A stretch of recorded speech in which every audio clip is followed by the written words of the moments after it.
भी राइटिंग सही ना बैठे गुरु जी आप याद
कल कौन सा पढ़ा था गग्गर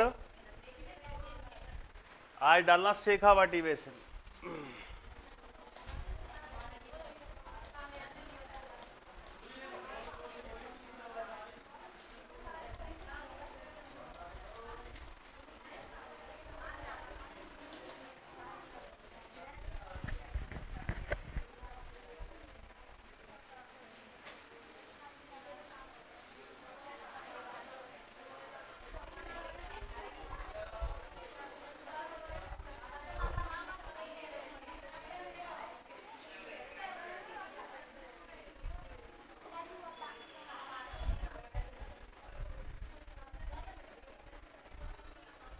कौन सा बेसिन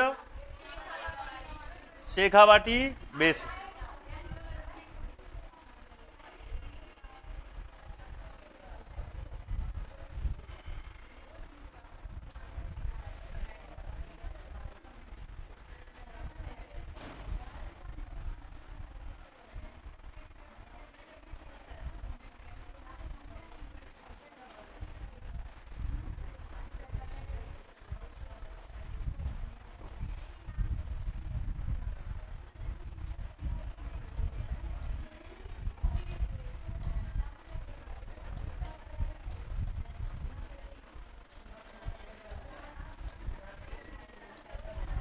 बात ही नहीं भैया ओ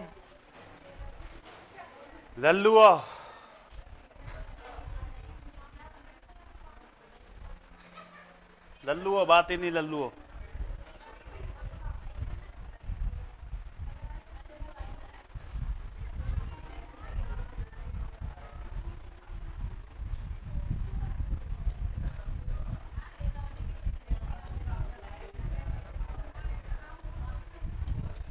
कौन सी नदी कांतली नदी कांतली जो नदी है इसका उद्गम होता है कौन सी पहाड़ियों से खंडेला की पहाड़ियों से कौन सी पहाड़ियों से खंडेला की पहाड़ियों से और खंडेला की पहाड़ियों से होता है उसके बाद यह नदी एक स्थान पड़ता है जिसका नाम है मुंडला गांव कौन सा गांव और मुंडला गांव में जाकर यह नदी क्या हो जाती है बताओ विलुप्त क्या हो जाती है अब कांतली नदी के द्वारा सीकर झुंझुनू और नीम का थाना इनमें जिस मैदान का निर्माण किया जाता है उसी मैदान को क्या कहते हैं हम लोग शेखावाटी बेसिन कौन सा बेसिन कहते हैं शेखावाटी बेसिन और शेखावाटी बेसिन को ही कहा जाता है एक अन्य नाम से जाना जाता है और वो नाम है इसका तोरावाटी बेसिन कौन सा बेसिन बताओ अरे बोलो कौन सा बेसिन तोरावाटी बेसिन कहा जाता है तो आपसे पूछे कि सीकर झुंझुनू और नीम का थाना जिलों में कौन सी नदी बहती है कांतली नदी और कहां से निकलती है खंडेला की पहाड़ियों से और मुंडला गांव नामक स्थान पर यह नदी क्या हो जाती है विलुप्त इसके द्वारा निर्मित मैदान को क्या कहते हैं शेखावाटी बेसिन और एक नाम और दिया जाता है बोलो क्या तोरावाटी क्या कहा जाता है इसी कांतली नदी के किनारे दो सभ्यताएं विकसित हुई कितनी सभ्यताएं एक सभ्यता का नाम याद रखना गणेश्वर सभ्यता कौन सी सभ्यता अरे बोलो कौन सी सभ्यता और एक जो सभ्यता थी वो याद रखना वो कौन सी थी सुनारी सभ्यता कौन सी सभ्यता तो सुनारी सभ्यता और गणेश्वर सभ्यता कहां विकसित हुई थी बताओ? कांतली नदी के किनारे। कौन सी नदी के किनारे? और याद रखना गणेश्वर सभ्यता को कहते हैं ताम्रयुगीन। कौन सी युगीन? ताम्रयुगीन सभ्यता की जननी। ताम्रयुगीन सभ्यता की जननी किसे कहा जाता है बताओ? अरे बोलो कौन सी सभ्यता को? गणेश्वर सभ्यता को। उसके बाद सुनो कि कांतली नदी के बेसिन में, कांतली नदी के बेसिन में क्या मिलते हैं बताओ? पक्के कुएं। क्या मिलते हैं बताओ? बोलो क्या मिलते हैं? पक्के कुएं, जिन्हें कहा जाता है बोलो क्या? जोहड़। क्या कहा जाता है? और साथ में याद रखना क्या कहते हैं? जोहड़ नाड़ा। बोलो क्या कहते हैं? जोहड़, जोहड़। अरे बोलो क्या कहते हैं? जोहड़ नाड़ा। अगर बात करें कि इसके बेसिन में क्या मिलते हैं? कच्चे तालाब। क्या मिलते हैं बताओ? उन कच्चे तालाबों को क्या कहते हैं? तो आंसर आएगा अपना सर। क्या कहते हैं बताओ? तो पक्के कुएं को क्या कहते हैं? जोहड़ नाड़ा। और जबकि जो कच्चे तालाब मिलते हैं उनको क्या कहते हैं? सर। कांतली नदी का उद्गम कहां से होता है? खंडेला की पहाड़ियों से। कहां तक बहती? मुंडला गांव। और वहीं पर क्या हो जाती है? इसी नदी के किनारे कितनी सभ्यताएं मिली? दो। एक सभ्यता का नाम क्या है? दूसरी का नाम क्या है? और गणेश्वर सभ्यता को क्या कहते हैं? ताम्रयुगीन सभ्यता। उसके बाद कितने जिलों में प्रवाहित होती है? तीन। पहला सीकर, दूसरा और तीसरा। कौन से बेसिन का निर्माण? जिसे क्या कहा जाता है? इस बेसिन में क्या मिलते हैं? पक्के कुएं, जिनको क्या कहते हैं? और कच्चे तालाबों को क्या कहते हैं? आई बात समझ में कि नहीं आई? अरे आ गई ना? फटाफट बनाओ फिर लिखना।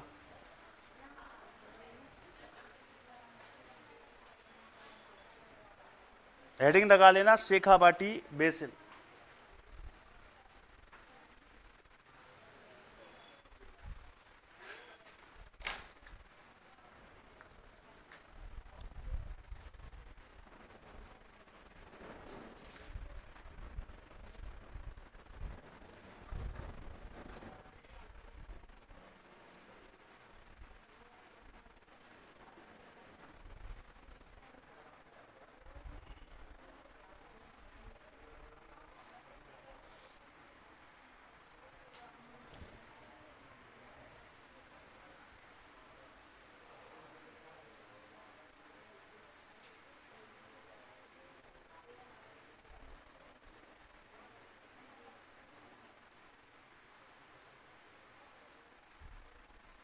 लाला जगह ना आ रहे पीछे को, ऐसे घुस घुस के बैठे। बगल सरक रहे टोपी वाले, इधर सरक। तू भी सरक लाला।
बना लिया?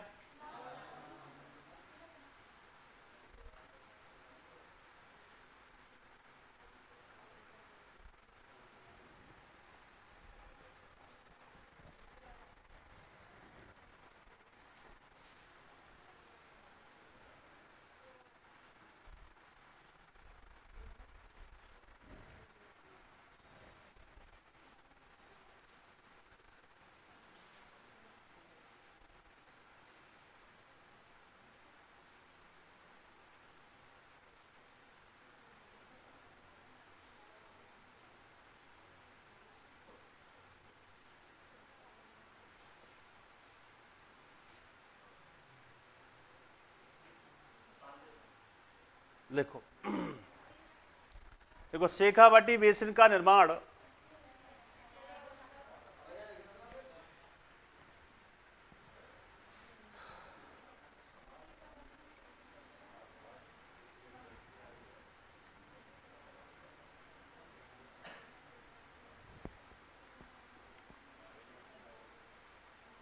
लिखो जल्दी, शेखावाटी बेसिन का निर्माण कांतली नदी के द्वारा होता है। शेखावाटी बेसिन का निर्माण कांतली नदी के द्वारा होता है या कांतली नदी के द्वारा किया जाता है।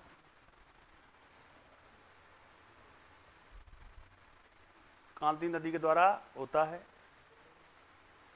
अगला लिखना, कांतली नदी का उद्गम, कांतली नदी का उद्गम कांतली नदी द्वारा होता है। और अगला लिखना, कांतली नदी का उद्गम खंडेला की पहाड़ी, खंडेला की पहाड़ी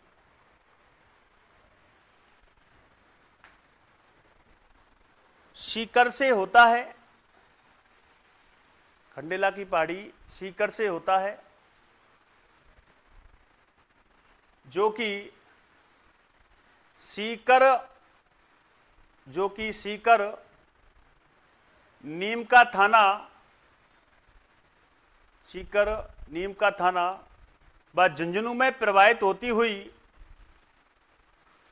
झुंझुनू में प्रवाहित होती हुई मुंडला गांव नामक स्थान पर, में प्रवाहित होती हुई मुंडला गांव नामक स्थान पर विलुप्त हो जाती है। मुंडला गांव नामक स्थान पर विलुप्त हो जाती है।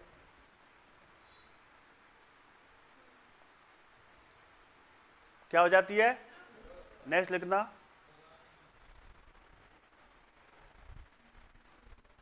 शेखावाटी बेसिन को,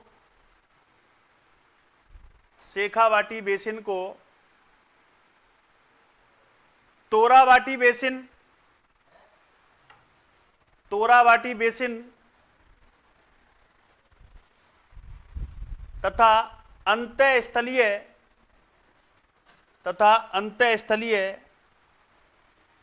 आंतरिक बेसिन भी कहा जाता है। अंतःस्थलीय आंतरिक बेसिन भी कहा जाता है।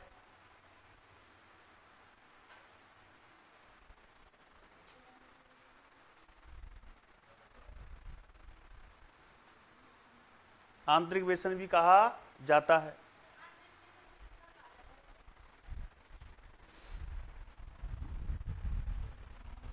क्योंकि कांतली नदी कौन सी प्रवाह की नदी है बताओ?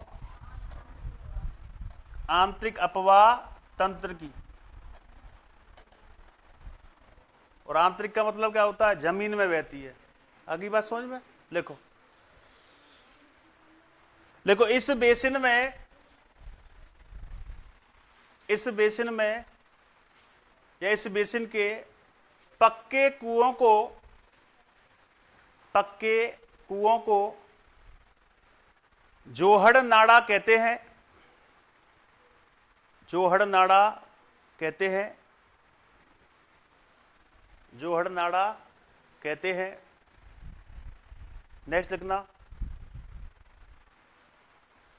कच्चे तालाबों को सर कहा जाता है। कच्चे तालाबों को सर कहा जाता है। कच्चे तालाबों को सर कहा जाता है। अगला लिखना, इस बेसिन में मिलने वाले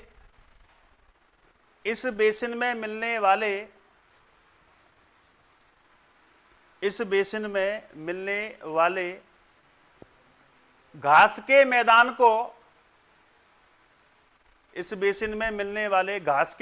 को बीहड़ कहा जाता है। घास के मैदान को बीहड़ कहा जाता है।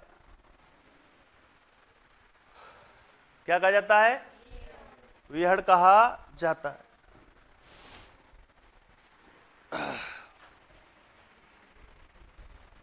शेखावाटी हो गया ना। अगला डालना गौड़वाड़ बेसिन। कौन सा बेसिन?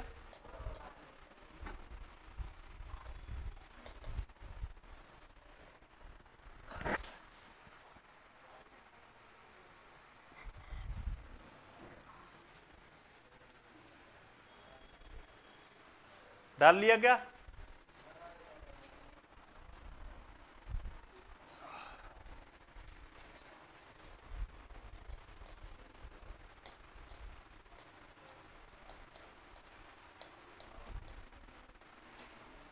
इस बेसिन को रेल या नाड़ा भी कहा जाता है।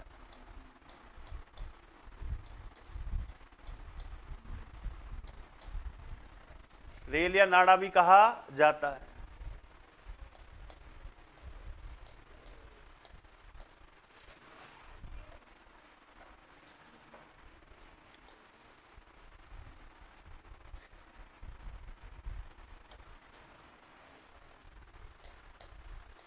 इस बेसिन को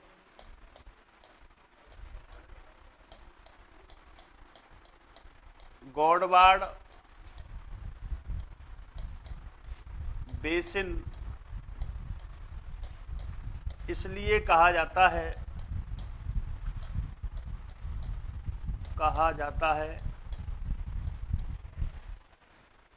क्योंकि इस क्षेत्र में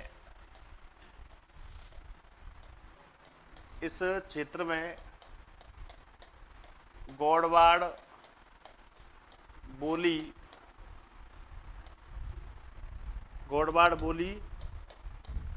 बोली जाती है।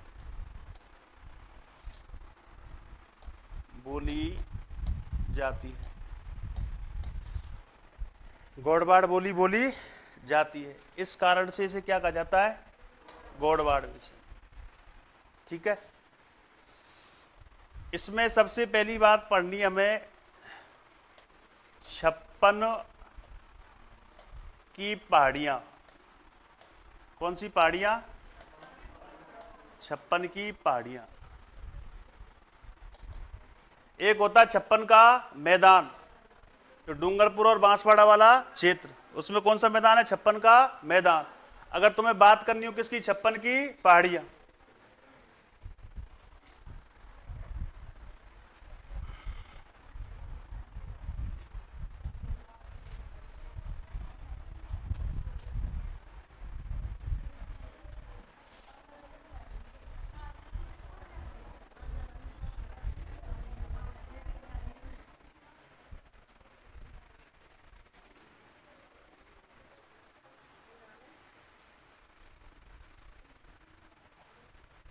एक लड़की मिली तो मैंने उससे कहा कि लाली तू क्यों ना पढ़ रही? तो वो ने एक ही बात कही कि साहब कितना पढ़ ले हो, करनी रोटी है ना।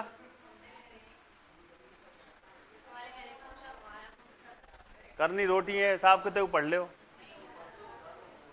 अब इनकी सोच ही खुद ऐसी है कि रोटी करनी है, पढ़ के करेंगे का मतलब नहीं समझ में ना आ रहा। हकीकत बताऊं, लाइव चल रही क्लास, इतना मजाकिया आदमी हूँ बहुत ज़्यादा। मैं यहाँ पे 1 घंटे के लिए आता हूँ, तो 1 घंटे में अगर मैं मजाक करूँगा तो तुम्हारी क्लास वैसी खत्म हो जाएगी, सिलेबस नहीं होगा। मैं रियल बता रहा हूँ, अच्छे तरीका से मोटिवेट करना भी जानूँ, मजाक भी करना जानूँ, और तो मैं सुधार भी जानूँ, है ना। और इसी वजह से कई तो बालक छोड़ के भग जाऊँगा, क्यों? मेरी बात इतनी बुरी लगे बहुत ज़्यादा। बनने बहुत से बालक ऐसे नहीं मेरी शकल ते देखे कि मास्टर है कना है।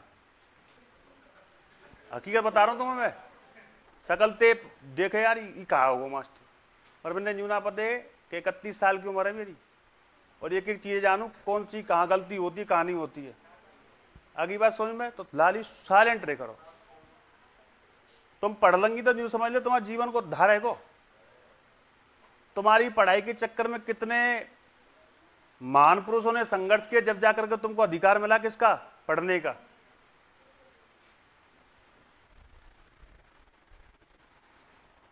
बताओ, लाली तो लालाम तो ज्यादा बेकार है रही है। लाला तो है ही है, मगर लाली भी अब यूं समझना लालाम की बराबरी करेंगे अब तो।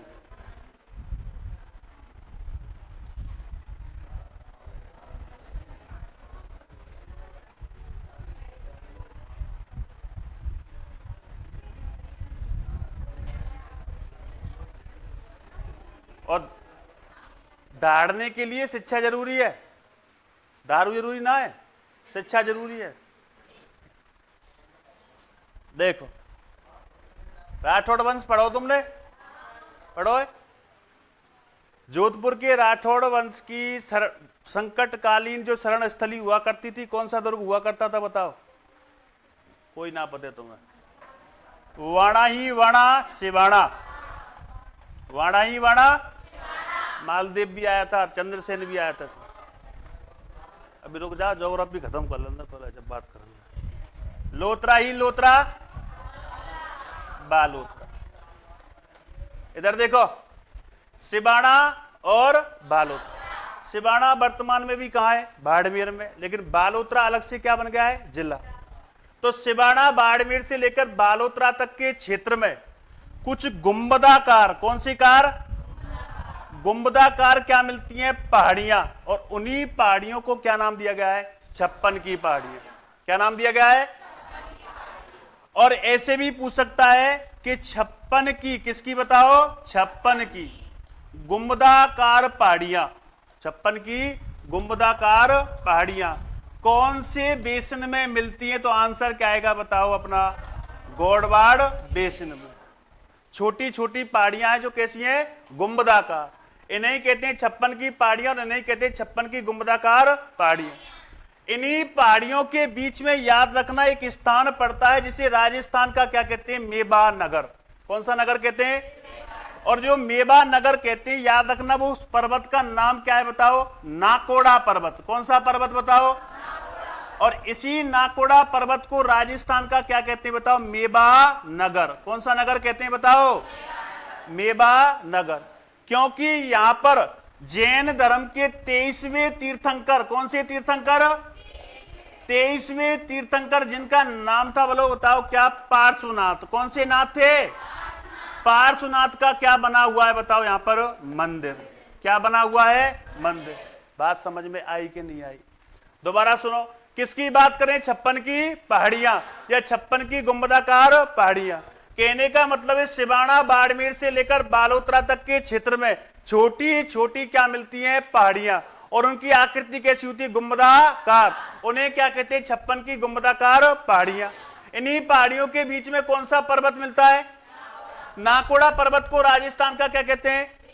और मेवा नगर पर ही ध्यान रखना, कौन से तीर्थंकर?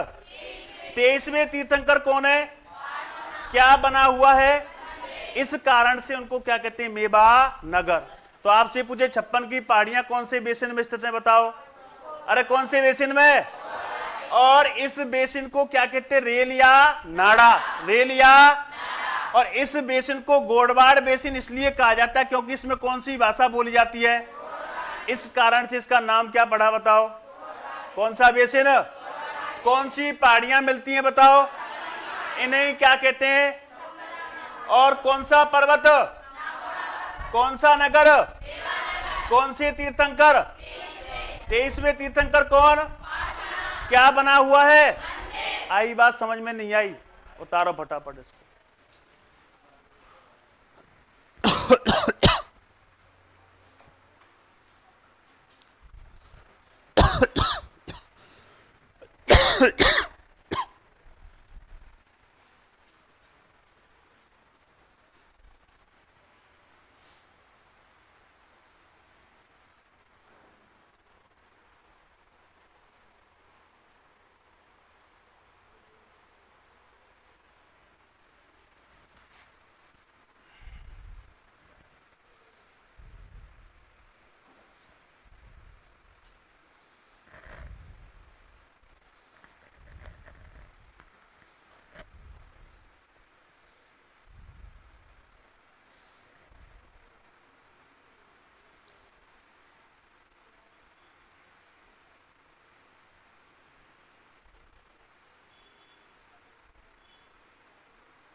बना लिया।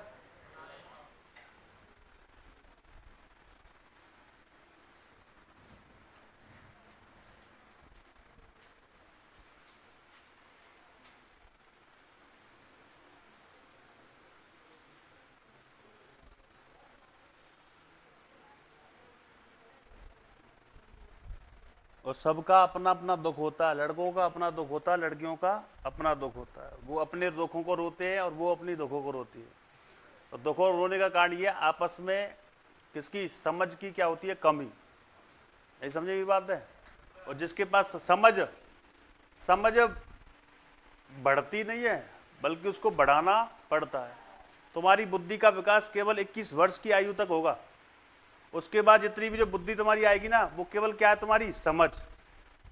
बहुत से कहेंगे 25 साल की उम्र तक सब बुद्धि बढ़े हमारी ना, साइंस के हिसाब से केवल 21 वर्ष तक। उसके बाद जो तुम समझ आती है वो उसके अंदर वो तुम्हारा क्या बढ़ता, अनुभव। और अनुभव के हिसाब से तुम्हारे पास क्या आता रहता है, ज्ञान। और बालक समझ जाओ, अभी तुम्हारे पास मौका। अगर आज तुमने मौज मस्ती करी, समझे, आज तुमने अगर मौज मस्ती करी तो आने वाला समय तुम्हारा कैसा होगा, मेहनत करने का। और आज तुमने मेहनत करी तो आने वाला समय कैसा होगा, मौज करने का, मौज जमाने में, है ना। देखो, इन्हीं पहाड़ियों के मध्य एक गांव पड़ता है जिसे कहते हैं पीपलूद गांव। कौन सा गांव बताओ, अरे बोलो कौन सा गांव। और इस पीपलूद गांव को आरपीएससी और सारे जितने भी एग्जाम लगते हैं वो सब उठाते हैं कि साहब पीपलूद गांव क्या है, पीपलूद गांव क्या है। तो कहने का तात्पर्य यह है कि पीपलूद गांव को कौन से थान का बताओ, राजस्थान का। कौन से थान का, राजस्थान का कहते हैं मिनी माउंट आबू। कौन सा, मिनी माउंट आबू। किस गांव को कहा जाता है बताओ, पीपलूद गांव को। कौन से गांव को, तो आपसे पूछेंगे पीपलूद गांव को क्या कहा जाता है, राजस्थान का मिनी माउंट आबू, जो कि 56 की पहाड़ियों के मध्य स्थित है।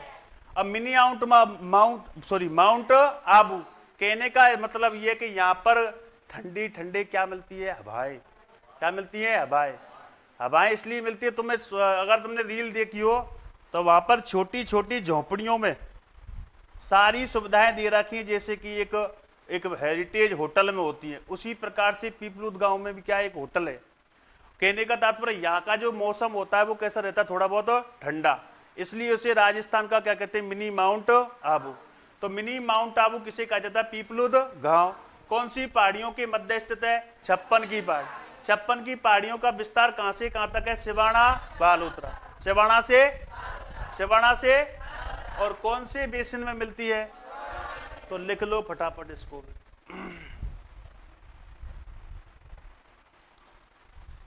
फिर आगे पढ़ते हैं लाठी सीरीज, सॉरी नागौरी उच्च भूमि पढ़ेंगे, उसके बाद पढ़ेंगे शब्दावली मरुस्थल की। इसको लिखाने की जरूरत थोड़ी है, याद रहेगा नहीं तो ऐसे ही लिखानी पड़ेगी क्या, ना पड़ेगा ना, लिखो तो लिखो।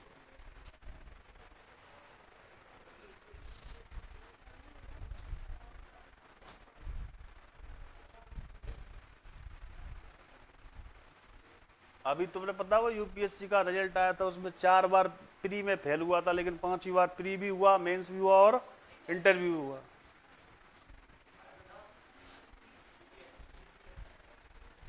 बता, रामायण बच गई, मगर उसको ये नहीं पता क्या हुआ। लाला छोटू ने सुन लेकर ने क्या, कौन सी भूमि, नागौरी उच्च भूमि। कोई बात नहीं, नाराज मत होना का, है ना, नाराज मत हो। कौन सी भूमि, नागौरी उच्च भूमि। आपको पता होगा नागौर के बैल ऊंचे हैं तो भूमि भी कैसी होगी, ऊंची होगी। और नागौर तुम जानते हो लोक देवता है, बहुत संबंध है। जैसे कि कौन से, खड़नाल नागौर में किसका जन्म हुआ था बताओ, खड़नाल नागौर में तेजा जी। भाभी के कहने पर चले गए किसको लेने के लिए, अपनी पत्नी को लेने के लिए। समझ गए हो ना, ठीक है। कौन सी, नागौरी उच्च भूमि। अब इसी नागौरी उच्च भूमि कारण क्या है सुनना। इस नागौरी उच्च भूमि में कितने प्रकार के क्षेत्र मिलते हैं, 3। कितने प्रकार के, अरे बोलो कितने प्रकार के? एक क्षेत्र जो मिलता है उस क्षेत्र का नाम है, बोलो कौन सा? जिप्सम का जमाव क्षेत्र। कौन सा क्षेत्र? अरे बोलो कौन सा क्षेत्र? जिप्सम का जमाव क्षेत्र। ठीक है भाई, यहां पर जिप्सम निकलता होगा इसलिए यहां पर कौन सा क्षेत्र है? जिप्सम। उसके बाद जो अगला जो मिलता है वो याद रखना, वो अपना मिलता है बेटा, बताओ, संगमरमर। कौन सी मरमर? अरे बोलो कौन सी मरमर? संगमरमर का क्या मिलता है बताओ? जमाव क्षेत्र। कौन सा क्षेत्र मिलता है? जमाव क्षेत्र। संगमरमर सीधे है ना। उसके बाद एक क्षेत्र मिलता है जहां पर मिलता है राइड ही राइड, फ्लोराइड। कौन सा क्षेत्र? फ्लोराइड। और फ्लोराइड का क्या मिलता है? अरे बोलो कौन सा क्षेत्र मिलता है? इन्हीं क्षेत्रों को मिलाकर इसका नाम क्या दिया गया? नागौरी उच्च भूमि। अगर जिप्सम का जमाव क्षेत्र पूछे तो याद रखना कहां मिलता है? मांगलौद में। कहां मिलता है? कहने का तात्पर्य यह है कि जिप्सम की सबसे बड़ी खान कौन सी है? मांगलौद। कौन सी खान? अगर संगमरमर का जमाव क्षेत्र पूछे तो याद रखना राना ही राना, मकराना। कौन सा राना? और उसके बाद फ्लोराइड का जमाव क्षेत्र पूछे तो याद रखना कौन सा? जायल। जिंद्राब खींची का नाम सुना है? जिंद्राब खींची बोल के देखो, मामलो गड़बड़ है वो। तुम ना छोरा कचू ना लेना देनो कुछ भूल गए। अरे पाबूजी राठौड़ सुना है? पाबूजी राठौड़ के बहनोई का नाम क्या था? जिंद्राब खींची। कहां का था? जायल। जायल कहां पड़ता है? नागौर। कहां पढ़ रहे हैं तुम? आनंद ले रहे तुम जिंदगी के भाई। सुनो भाई, कौन सा जिप्सम का जमाव क्षेत्र कहां मिलता है? मांगलौर। संगमरमर का जमाव क्षेत्र मकराना। और फ्लोराइड का जमाव क्षेत्र जायल। तो यहां पर जमाव क्षेत्र मिलेगा तो यहां की भूमि कैसी होगी बताओ? उच्च भूमि। और ये तीनों के तीनों जो क्षेत्र हैं वो कौन से गौर में पड़ते हैं? नागौर। इस कारण से इसे क्या नाम दिया गया? अब नागौर उच्च भूमि का सबसे बेस्ट जो क्वेश्चन बार बार पूछा जाता है यही पूछा जाता है कि यहां पर सर्वाधिक क्या मिलता है? फ्लोराइड। इनके यहां के जल में क्या मिलता है? फ्लोराइड। और उसी फ्लोराइड के कारण यहां के लोगों की जो क्या होती हैं? हड्डियां। क्या होती हैं बताओ? वो हड्डियां कैसी होती हैं? कमजोर। कैसी होती हैं बताओ? कमजोर होती हैं। इस कारण से भरी जवानी में भी क्या हो जाते हैं? वो झुक जाते हैं। भरी जवानी में क्या हो जाते हैं? झुक जाते। इस कारण से याद रखना मेरों में मेर कौन सा है? अजमेर। अजमेर के साथ में याद रखना नागौर का क्षेत्र क्या कहलाता है? कुबड़ पट्टी। कौन सी पट्टी कहलाता है? अरे बोलो क्या कहलाता है? कुबड़ पट्टी। कौन सा क्षेत्र? अजमेर और नागौर का। क्योंकि यह सर्वाधिक जल में क्या मिलता है? सर्वाधिक क्या मिलता है? इस कारण से यहाँ के लोगों की हड्डियां कैसी होती हैं? और कम उम्र में ही क्या हो जाते? वो झुक जाते। इस कारण से अजमेर नागौर के क्षेत्र को क्या कहते हैं? कुबड़ पट्टी। किस नाम से जानते हैं? अरे बोलो किस नाम थे? लिखो फटाफट, इसको बना लो फिर इसको मैं लिखा दूंगा।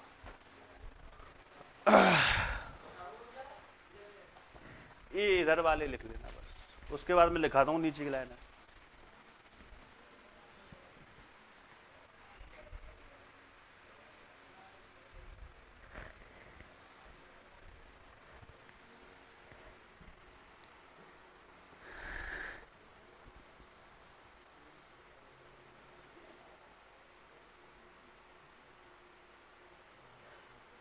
पहले लिख लियो वो। हाँ,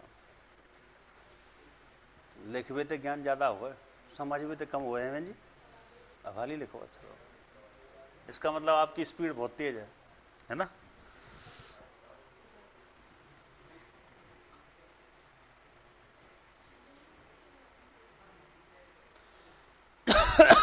छोरा पानी लियो रे, पानी लिया नहीं?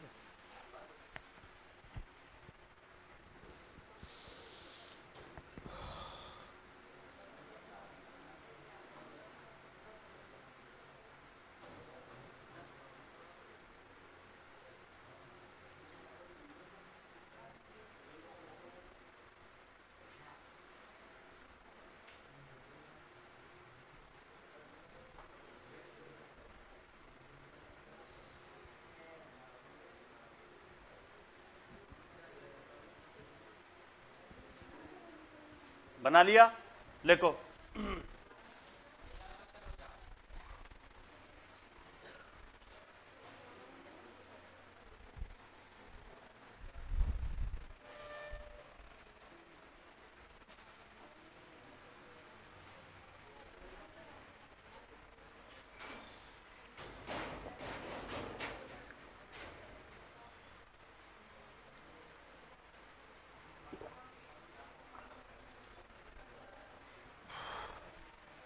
लिखो, इस क्षेत्र के जल में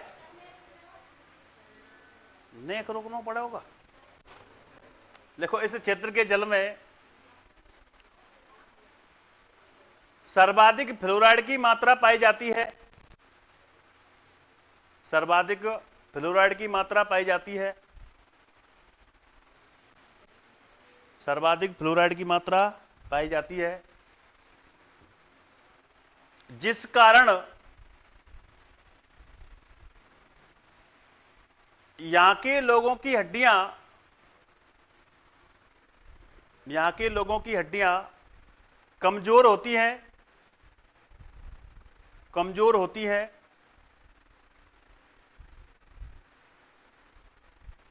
कमजोर होती है अर्थात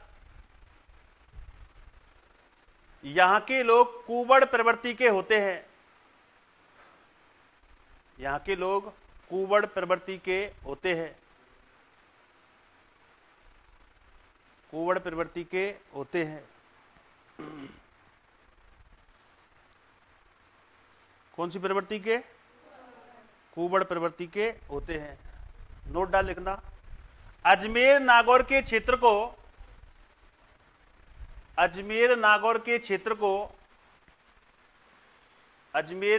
क्षेत्र को कुबड़ पट्टी कहा जाता है। अजमेर नागौर के क्षेत्र को कुबड़ पट्टी कहा जाता है। भले इस पे IMP लगा लेना तुम।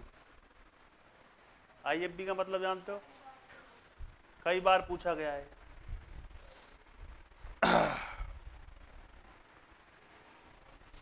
अब हेडिंग लगाना भाई, मरुस्थल की प्रमुख शब्दावली। मरुस्थल की प्रमुख शब्दावली। बहुत से जी सोच रहे हैं कब खत्म होगा ना, कल ले जाओ आज तुम्हारा। मरुस्थल की प्रमुख शब्दावली। और मरुस्थल की प्रमुख शब्दावली में पहली सबसे ज्यादा इंपॉर्टेंट चीज उसका नाम है, बताओ कौन सी सीरीज? लाठी सीरीज। कौन सी सीरीज बताओ? लाठी सीरीज। इसे ही कहा जाता है कौन सी पट्टी बताओ? भूगर्भिक पट्टी। कौन सी पट्टी कहा जाता है? भूगर्भिक पट्टी कहा जाता है। ठीक है भाई, कौन सी पट्टी कहा जाता है? भूगर्भिक पट्टी, या इसी को कहते हैं लाठी सीरीज। अब सुनना, अच्छे से सुन लेना अगर सुनना चाहो तो, और त्यारी मर्जी है। यहां एक स्थान है और एक स्थान यहां है। ठीक है भाई, बना दूं इसको ढंग से, मैं बन जाता हूं। ये पेंटिंग और यही बना सकूं पेंटिंग में, और तो कहीं ना बना सकूं। और तो सब व्हाइट बोर्ड है ना। हाँ, ये बन गई भाई पेंटिंग। तुम्हारे मित्र का नाम है बताओ? मोहन। क्या नाम है बताओ? बोलो क्या नाम है? और उसी मोहन से याद रखना मोहनगढ़। कौन सा गढ़? तुम्हारे मित्र का नाम क्या है? मोहन। उसी से याद रखना मोहनगढ़। और जाता है वो कौन से रण में बताओ? पोखरण में। जाता कहां पे है? पोखरण में। और मोहनगढ़ भी कहां पड़ता है बताओ? जैसलमेर में। कौन से मेर में पड़ता है? और जो पोखरण है ये भी कहां पड़ता है बताओ? जैसलमेर में। कौन से मेर में पड़ता है बताओ? जैसलमेर में। अब मोहनगढ़ से कहां गया था ये बताओ? जैसलमेर मतलब पोखरण। ठीक है, अब यहां पर क्या है? मरुस्थल है, और इसी मरुस्थल के आंतरिक भाग में कौन सी भूमि मिलती है बताओ? नम भूमि। कौन सी भूमि मिलती है बताओ? और इसी नम भूमि के ऊपर वाले भाग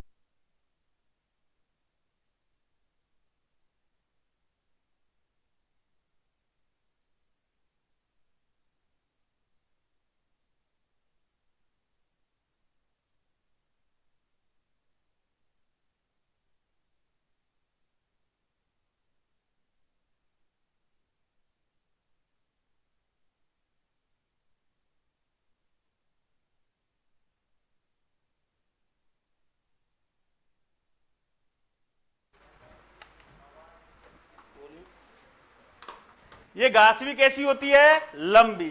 अब जो ये घास जो होती है, इस घास का नाम याद रखना, इस घास को कहते बोलो कौन सी घास, सेवण घास। कौन सी घास, कौन सी घास, इसी को कहा जाता है कौन सी घास, लीलोन घास। कौन सी घास कहा जाता है।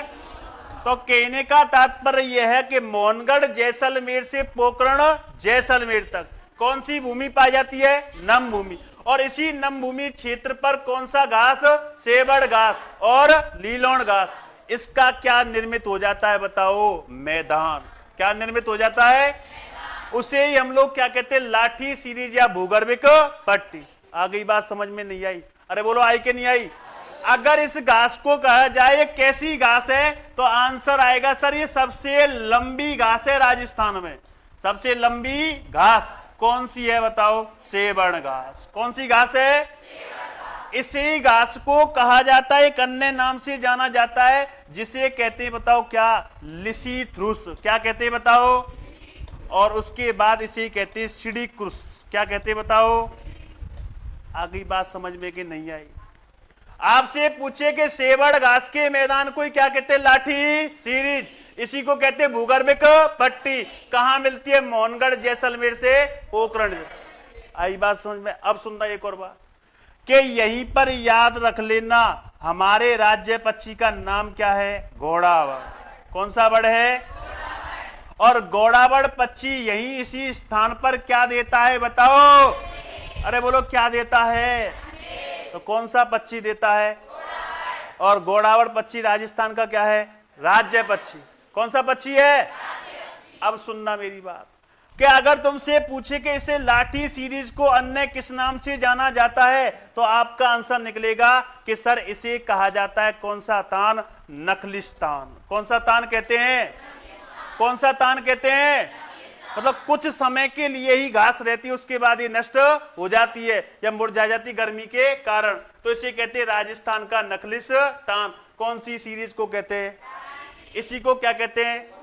कहां से कहां तक, मोहनगढ़, कौन से रण तक, कौन सी क्षेत्र, क्या उगती है, या फिर कैसी घास है, इसी को क्या कहते हैं बताओ। और ये क्या होता है, मैदान। आगे बात समझ में कि नहीं आए। कौन सा पक्षी क्या देता है, और क्या कहते हैं इसे, बनाओ फिर लिखा देंगे इसको।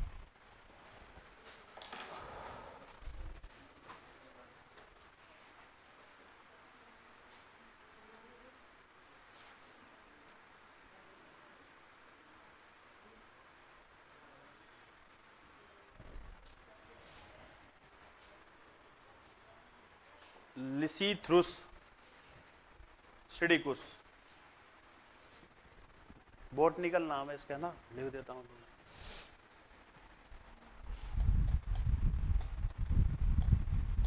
वानस्पतिक नाम।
बना लिया। देखो, मोहनगढ़ जैसलमेर से, मोहनगढ़ जैसलमेर से, मोहनगढ़ जैसलमेर से पोखरण जैसलमेर तक, पोखरण जैसलमेर तक नम भूमि पाई जाती है, नम भूमि पाई जाती है।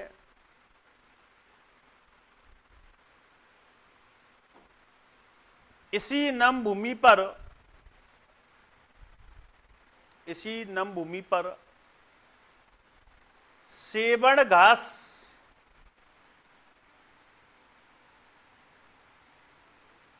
सेवण घास उगती है, उगती है तथा मैदान का निर्माण करती है, तथा मैदान का निर्माण करती है, मैदान का निर्माण करती है। इसलिए लाठी सीरीज को, इसलिए लाठी सीरीज को सेवण घास का मैदान भी कहते हैं,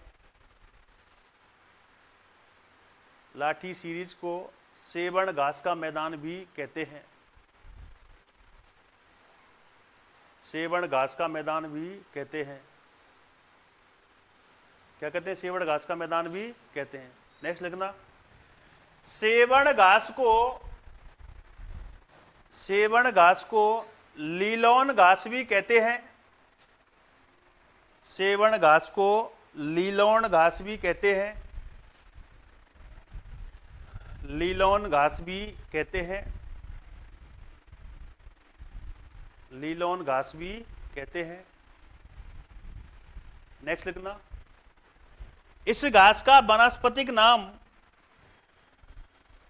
इस घास का वानस्पतिक नाम लिसिथ्रुस, लिसिथ्रुस सिडिकुस है, लिसिथ्रुस सिडुकस है, लिसिथ्रुस सिडिकुस है। नेक्स्ट लिखना, इस घास के मैदान को, अगली लाइन से, इस घास के मैदान को राजस्थान का नकली स्थान भी कहते हैं, राजस्थान का नकली स्थान भी कहते हैं, राजस्थान का नकली स्थान भी कहते हैं। क्या कहते हैं? नेक्स्ट लिखना,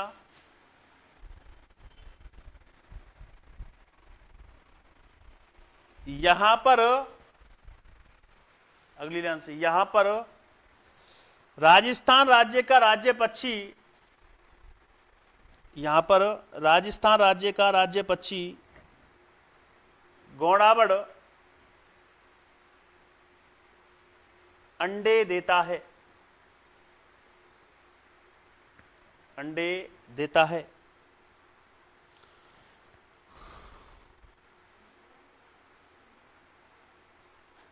क्या देता है?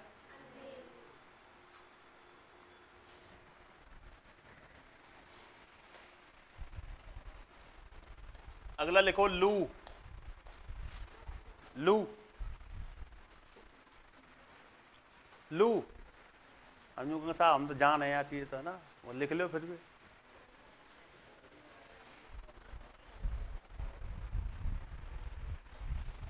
और लू में लिखना,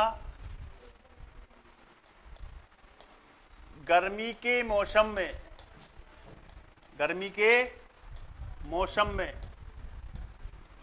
चलने वाली, चलने वाली तेज गरम हवाएं, तेज गरम हवाएं लू कहलाती है, लू कहलाती है।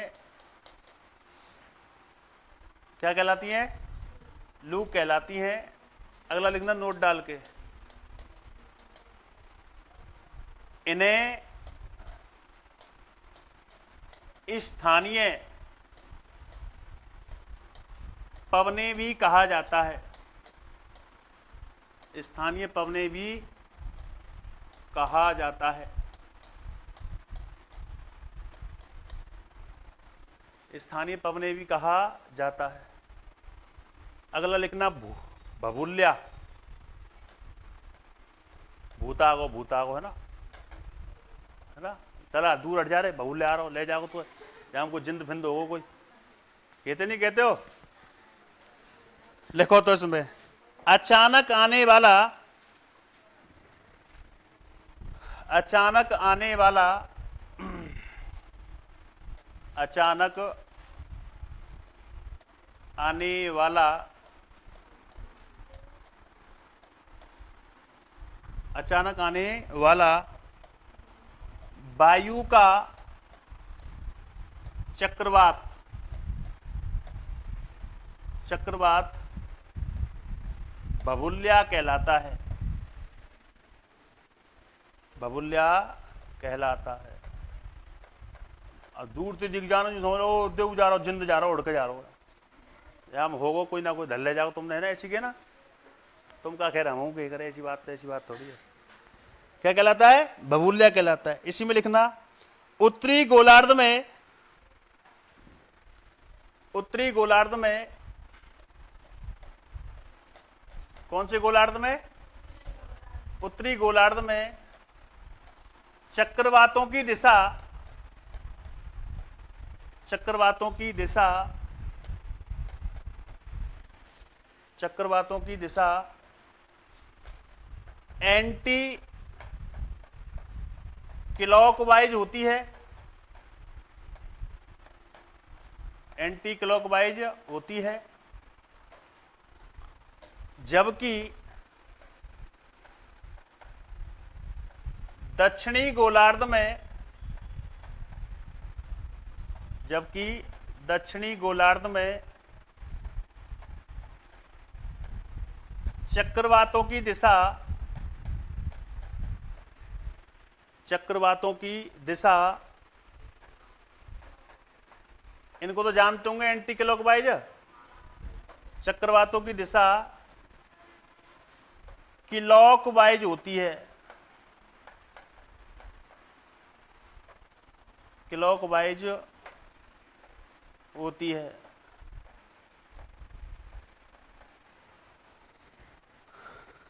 तो उत्तरी गोलार्ध में कैसी होती है और दक्षिणी गोलार्ध में क्लॉकवाइज होती है। अगला लिखो एक और फटाफट। सेलिनास, पहली बार सुन रहा हूं क्या? तो कौन सी नास? सेलिनास।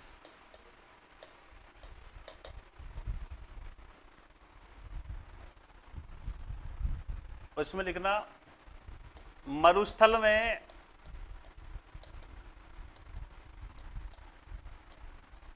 लवण की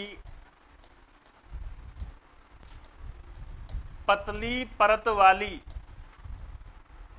पतली परत वाली, पतली परत वाली झील को सेलिनास कहते हैं। सेलिनास कहा जाता है।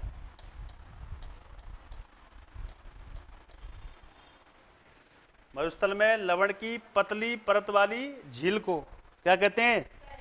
सेलिनास कहा जाता है। एक और लिखो इंसेल वर्ग। नाम बड़े अजब अजब हैं। इंसेल वर्ग,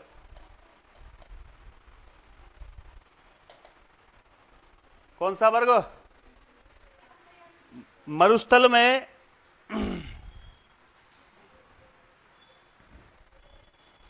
कौन से थल में? मरुस्थल में तीव्र ढलान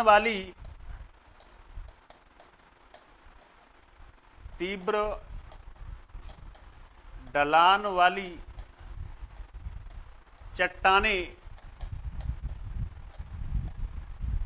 चट्टानें इंसेल वर्ग कहलाती है।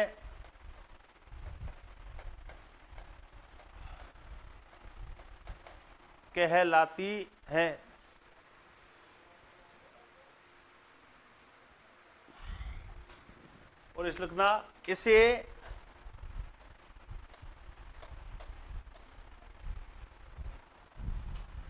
द्वीपीय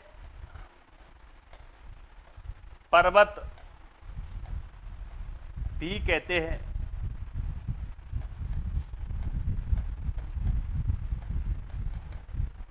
द्वीपीय पर्वत भी कहते हैं। और बाकी बातें करेंगे हम परसों करेंगे, कल तो छुट्टी है।